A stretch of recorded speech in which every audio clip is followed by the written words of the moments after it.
Escaping suffering. Suffering. The suffering of humanity originates from humanity itself. Each person's suffering stems from within.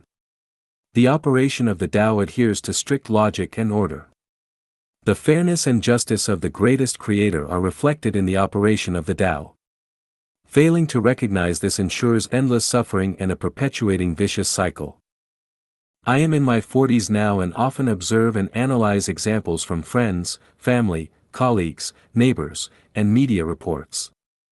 I then seek answers from the teachings of Jesus, Buddha, Laozi, and Muhammad, look for clues in the wisdom of sages and the evolution of nature, and finally ask the heavens and meditate in silence. In the end, I discovered the source and pathway of suffering. The conclusion is that today is a continuation of yesterday, this life is a continuation of the past life, and an individual's suffering is entirely self-inflicted. Reaching this conclusion is cruel for those currently suffering. How I wish I could say, comrade, your suffering is caused by heaven's blindness, social injustice, an authoritarian government, the malice of people, incompetent parents, unfilial children, and so on. You are innocent, and your suffering has nothing to do with your actions. But the truth is not like this. If we indulge in such self-comforting thoughts, we are no better than pigs, irrational madmen. I do not wish to rub salt into the wounds of those who suffer, but I am even more reluctant to give everyone a bowl of anesthetic poison, distorting their hearts, degrading their character, and ensuring they remain trapped in suffering, never to escape. Those in prison, the poor, the persecuted, the tormented, those without hope for the future, those unable to afford medical treatment, those struggling with tuition fees, those diagnosed with terminal illnesses, those affected by disasters, all of these result from transformations of cause and effect. Today's outcomes arise from past causes, and these causes are entirely self-created. On the surface, they may appear to be external causes, but in essence, they are internal.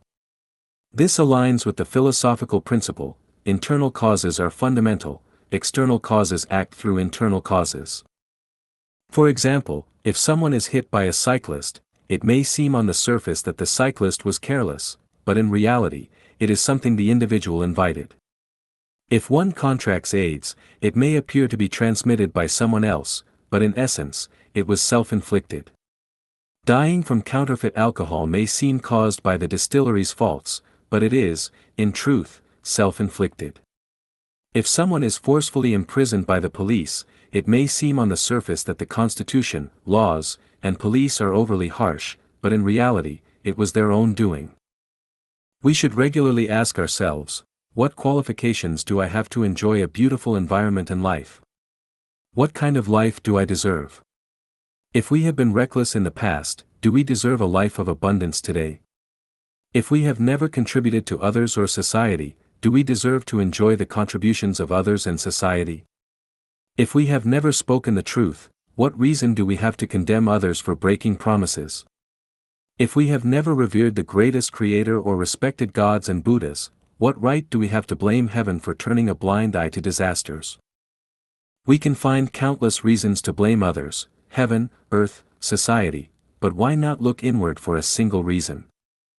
By examining our present circumstances, we can discern what we did in our past lives. To foresee our future, we can infer it from our current words and actions. If there is no savings in the bank, do not fantasize about an unearned, easy life. If no seeds are sown in spring, do not expect a bountiful harvest in autumn. How can we escape suffering? Dishonest actions like cheating, stealing, robbing, bribing, embezzling, forming gangs, and committing crimes will only deepen suffering. Complaining, cursing the government, heaven, and earth, stirring up trouble, and inciting others only perpetuate the vicious cycle. Relying on others, flattering, speculating, or depending on power will only make life more unbearable. How can we escape suffering? Focus solely on giving without concerning ourselves with the future. Focus on creating wealth without squandering resources.